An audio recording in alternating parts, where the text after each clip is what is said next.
မင်္ဂလာပါ GS Electronic ကနေကြိုဆိုပါတယ်ဒါလေးကသူတို့ဘာဖြစ်တာလဲဆိုတော့သူတို့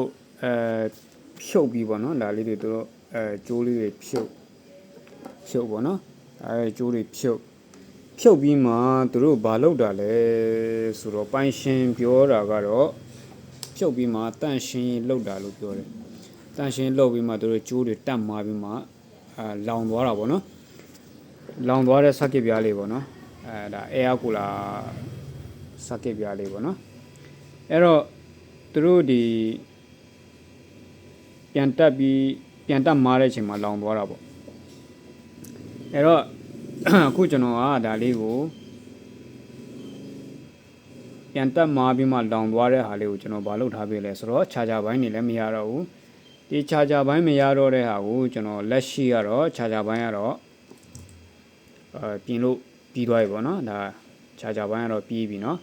စသူ့ဟာလေးကဘာဖြစ်သွားလဲဆိုတော့လုံးဝ charger ဘိုင်းလုံးဝအလုံးမလုပ်တော့ဘူးပေါ့နော်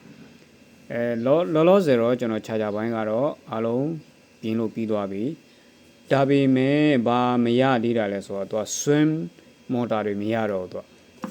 ဘာလို့ဆိုတော့ဒီနေရာမှာသူကဒီနေရာမှာသူကswim motor အတွက်သူက left right မောင်းဖို့အတွက် IC တစ်လုံးပါတယ်ဒီ IC တစ်လုံးပါတယ်ဒီ IC လေးကကွဲထွက်သွားတော့ဒီ IC လေးကကျွန်တော်ပစ္စည်းရှာလို့မရသေးလို့ပေါ့နော်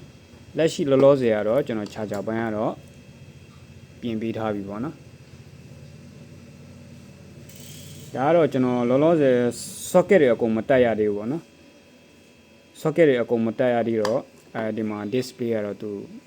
တခြား error ကုတ်ပြီးပြတာဖြစ်နိုင်ပါတယ်เนาะ